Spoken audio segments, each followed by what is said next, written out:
Welcome to the new episode of A2 Pod, the podcast of the Project ABH2 and UK PACT. And we have here today special guests from UNIDO, and I am Giovani Machado, President of the Advisory Committee of ABH2, and also the PMO of the ABH2 UK PACT project. And I have here Gabriel, please. Hello everyone again, I'm Gabriel Lassery, General Manager of the Brazilian Hydrogen Association. Pleasure to be here again. Please introduce yourself, Petra. Yes, good afternoon. My name is Petra Schawager. I'm Chief of the Climate and Technology Partnerships Division at UNIDO, United Nations Industrial Development Organization. Pleasure to be here. Pleasure to have you here. Hi. Good afternoon. I'm Patrícia. I'm working with Petra, and I'm the National Technical Officer for Hydrogen based in UNIDO's office in Brazil. Okay, first thing, explain to our audience what UNIDO does. And before that, I have to say that UNIDO is a great partner of Brazil and to ABH2. So please. Maybe I start. So UNIDO is the organization that drives further and inclusive and sustainable industrial development as a means to fight poverty. And this is aligned and reflected in the sustainability goal number 9, which calls for innovation, infrastructure, and industrial development. So UNIDO has several areas where we are working on. One is, of course, to support our member states. We have 173 member states in driving a new industrial development, and also decarbonization is a very important issue. And here we offer services from policy advice, energy, environment, SME development, value chain development, agro-industry. So it's a whole package. So whatever you need to do industrial development, you find it at UNIDO. And there are 3 new focus areas from UNIDO that were defined by our Director General. One is fighting climate change, fighting hunger, and looking into sustainable supply chains. And we are based in Vienna, Austria. Sorry, forgot to mention. And UNIDO has been doing an excellent job in hydrogen as well, so through the Global Hydrogen Program in the industry, right? So how is this program structured, and what can you tell us more about this program? Yeah, thanks. About 4 years ago, we started our program with the Global Program for Hydrogen in Industry, and aligned with UNIDO's mandate, this program aims at driving a new industrial development fueled by hydrogen, by low emissions hydrogen. So we are, this is also why we as an organization working on industry is engaged in hydrogen. So we always think, we still believe that it could be a game changer, especially for countries in the global south that might not have gas or coal reserves, but have a lot or have limited, or even they have, but it have a big potential for renewable energy to produce hydrogen and to attract new industries, especially the hard to abate sectors.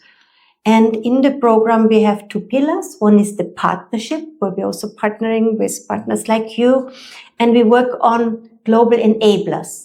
So this could be policies, that could be capacity building, could also be standards. And here we had a great collaboration also with ISO, and we were hosting the session where the methodology, for calculating low emission hydrogen was approved like 2 years ago in Vienna. So that makes us very proud also. Then we look into innovation, and we develop knowledge programs or guidelines that we then bring to our technical cooperation at the country level. And at the moment, we work in 13 countries, and we have also a very good big program in China with an International Hydrogen Energy Center in Beijing. So this is in a nutshell. And we work with partners like ARENA, IEA, ISO, etc. So specifically for the ISO methodology, for those that don't know, UNIDO and ISO have released a guide on the ISO 19870 technical specification that is a methodology for determining greenhouse gases in the hydrogen supply chain. And it's a very nice guide. I was very much involved with UNIDO as well in this guide. And I think this is an excellent tool to help countries better understand this methodology. And it has been very useful so far. So the feedback that we have had for this guide is very good. Yeah, and you were involved in the webinars that we provided together. So thanks a lot for this. And even myself, I got to understand it. It's not an easy subject. But Brazil and UNIDO has a perfect match, meaning and targeting objectives, common objectives, and we do have a very clear partnership between UNIDO and Brazil, also involving the UK and particularly the UK PACT. So could you bring more information about all the activities and projects that are you having in Brazil? I think that should be a question to Patrícia. Okay, perfect. So what is UNIDO doing in Brazil for hydrogen right now? We have this cooperation from the Brazilian government with the UK government on hydrogen, and UNIDO is being the secretariat of this cooperation. We're calling it the Hydrogen Hub. So the idea of the Hydrogen Hub is to be a country platform. And inside this country platform in Brazil, we have two main pillars. One is project development support. So UNIDO will work on identifying potential forms of support for priority hydrogen projects in Brazil, previously selected as a priority by the Brazilian government. So one example of this is UNIDO's work. Sorry. UNIDO will work on under the Net Zero Partnership Program. UNIDO will give special technical support to selected projects in Brazil. Besides that, we are also supporting the Brazilian government on structuring its investment plan to the Climate Investment Fund Industry Development Program. So Brazil was elected as first ranked among the 26 countries who submitted expressions of interest to this call for proposals for this CIF. And now UNIDO will support this concessional funding, so another type of support. Besides that, we have also other international partners aiming to support Brazilian projects on helping structuring the financial part of the projects. Other will give extra direct financing for the projects. And our job here will be like doing this match between the projects in Brazil and potential international assistance. This is one part, this is the project development support. The other pillar is the support for the policy, so policy support for the Brazilian government. This is related to enabling the environment for projects in Brazil to be feasible. So under this policy support part, we have a first activity which is related to international engagement. So we are going also to support the Brazilian government on being more strategic and on all the fora that Brazil has representativeness in several different international fora for hydrogen. So we will help them in this point. The other activity under this is related to reducing the information asymmetry for hydrogen in Brazil. So we are supporting also the development of the hydrogen platform, which is being established by the Brazilian government with the Ministry of Mines and Energy, together with the Energy Research Office, with the IDB and several partners which will be released soon. Besides that, we will also, and other related activities on this. And besides that, we have also an extra activity, which is support for hydrogen-related sectors. So we will also give support, for instance, in specific points for the offshore wind agenda in Brazil and other related activities as well. So yes, as I mentioned, a great partner. So yeah, I think that one thing, coming back to the Brazil topic, one thing that Brazil is doing very well is to look at its hydrogen strategy in steps. So, for example, Brazil, since last year, has been working very much in structuring hydrogen hubs, and those hubs can help mitigate some challenges of the hydrogen supply chain. And UNIDO is very much involved in hydrogen hubs as well. So does UNIDO look at this hydrogen hub idea as an idea that can be replicated in other countries? So is it happening already? Or is Brazil one of the first contenders? So how do you see this? Maybe we make a differentiation between the hub that we have in the ministry and then the clusters. Of course, yes. So the hub idea that we are now implementing very successfully in Brazil, we would like to replicate in 3 more countries. So far, we have identified South Africa and Mexico, because I personally think it's a really great idea that you focus, that you align, and that you coordinate. So this is really a platform that allows for all of this, because I mean, all of us having been involved in hydrogen know how complex these projects are, how many stakeholders you need to involve. So if everybody just works for his or her corner, we will not advance. And I see this in many countries. So I think this structured approach also for potential international partners or donors is very, very much appreciated. So we're looking forward to do this. And on the second question, the clusters, we have developed the guidelines for hydrogen industrial clusters, where we believe that the most efficient, and everybody knows, the most efficient manner of hydrogen is to use it where you produce it. Mm-hmm. So if you bring these two together, that of course makes it much more efficient. And this is what we are structuring. And then you have also the P2X, where you then have different industries engaged. Mm-hmm. So it can have different forms, no? You could have it only working on fertilizer, but you could also structure it on transportation, maybe bringing in some other hard-to-abate sectors where you have then also mutual benefit. Yeah. So this structure, I think, has proven to be very beneficial. Yeah. Can I compliment? Also, it's important to highlight that UNIDO's work is also very well related to what are the priorities for the local government. So, in Brazil specifically, the national government established go under its own hydrogen strategy to have until 2035 hydrogen clusters in Brazil in different regions. So this is why this is the main guidelines for our work, to be very well aligned with the local government priorities as well. Yeah, and it seems to me that a business model that puts together the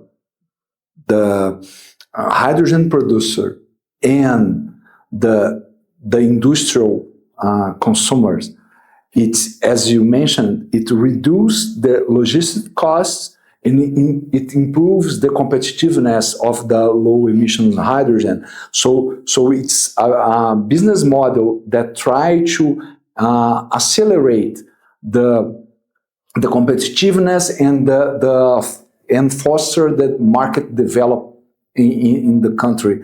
So I think it's very well structured, the idea, the project, and I think it's fundamental to develop the hydrogen market in Brazil and elsewhere. There's also another advantage that I see is that Brazil is huge. So each different region in Brazil is looking to produce hydrogen and use hydrogen in different manners. So having those clusters separate, they can focus on really what benefits, what is the gift for that region, what is the main driver for that region. So I think that this idea, looking at a country the size of Brazil, is very assertive as well. Absolutely. And then there's another part also that many countries, and I have mentioned this several times, 3 years ago, were only looking about export of hydrogen. And we believe that these clusters really encourage local application. So then the country has this 2-pillar approach, no? I mean, you might export because you need also the money, you need to structure it, but on the other hand, you can also build up your own industry or decarbonize your own industry, whatever you need, no? And so you have these 2 pillars, and that creates the demand. And very often we talk about that we need more demand so that we can deliver the hydrogen. You need both, no, demand and supply. And one thing that comes in my mind is that, as you mentioned, UNIDO has also the objective of reducing poverty and inequality. So it brings us to the just and inclusive transition. It's fundamental. And also because UNIDO has this focus on industry and also particularly to supply chain.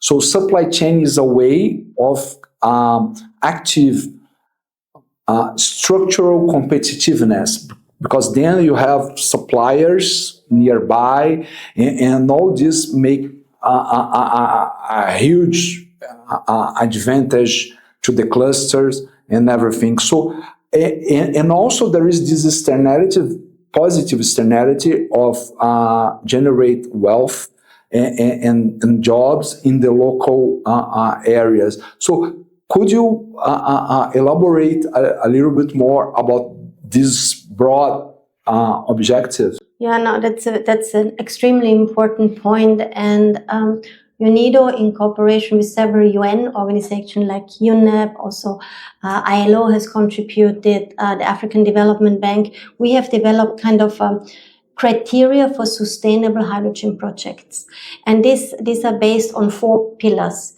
people, so prosperity, power, and planet.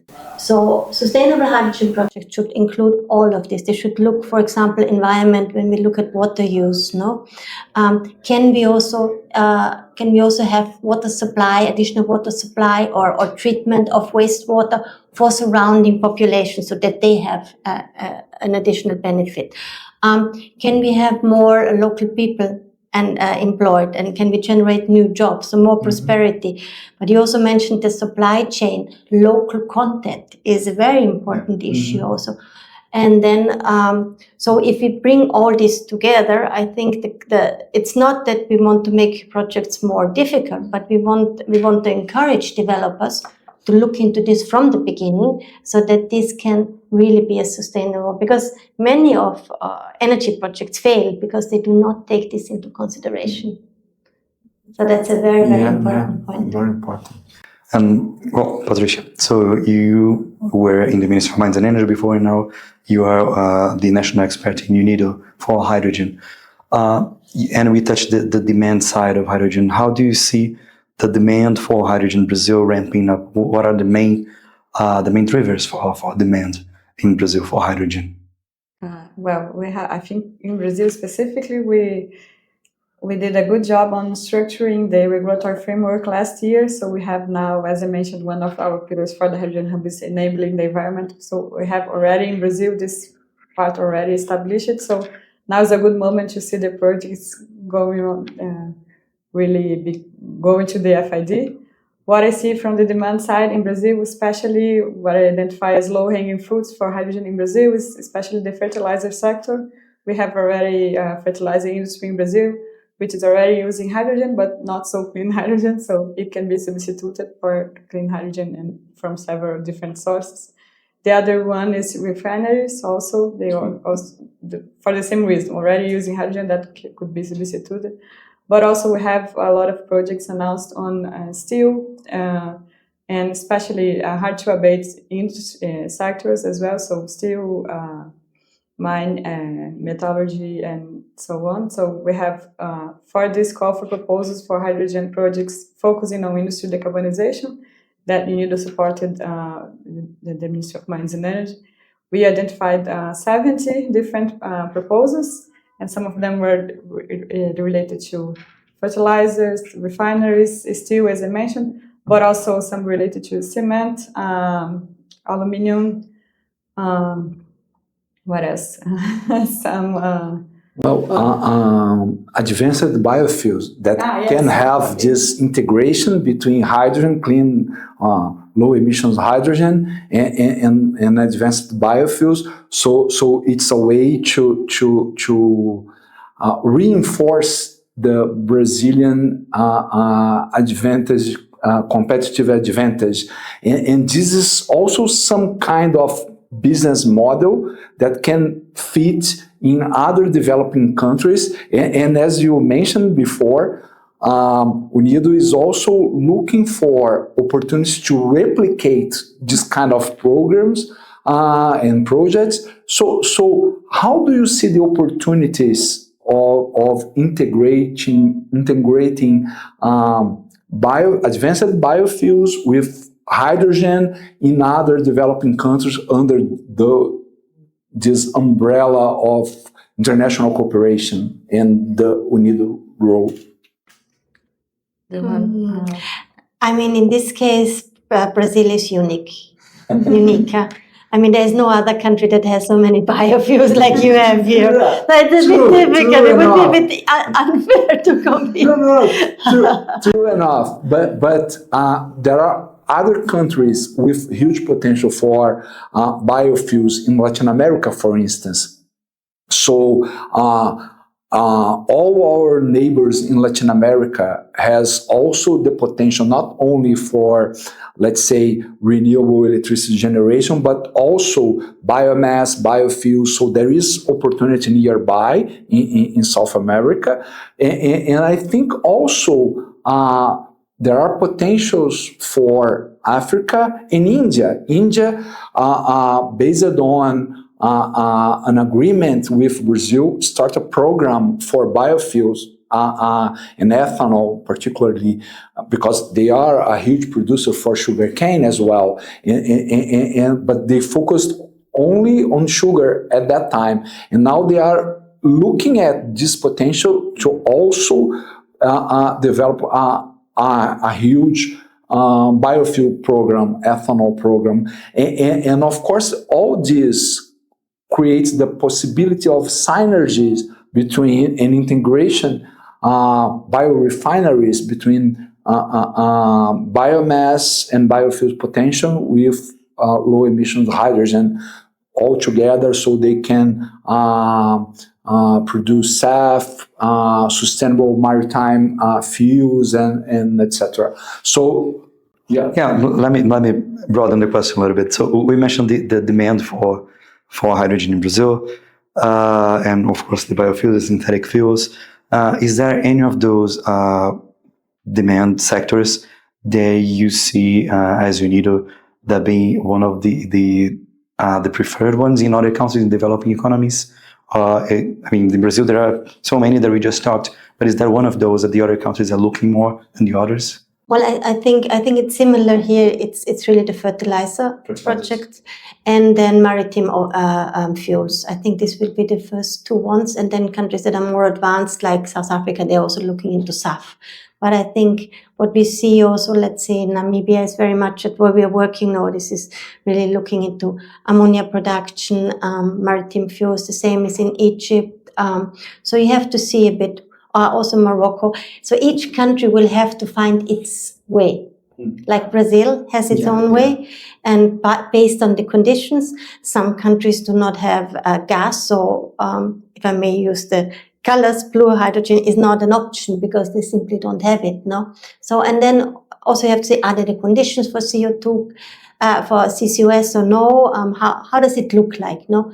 And based on this, you have to find the right way. Personally, I'm very much in favor of renewable hydrogen because it just, Brazil is blessed with a lot of renewable energy, but many countries don't have this, have not explored it sufficiently.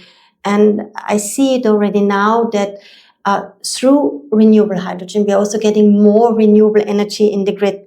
An example, South Africa. No? Very often we had the discussion, why in a country that is suffering from blackouts, you are now going to do hydrogen, no? Why you do this? So I see off-grid programs coming up, and these off-grid programs generate renewable energy for hydrogen production, but also for people, and then that alleviates the grid. So it has a very positive impact. It has the opposite impact that we always hear, when you hear people that are not really informed sufficiently.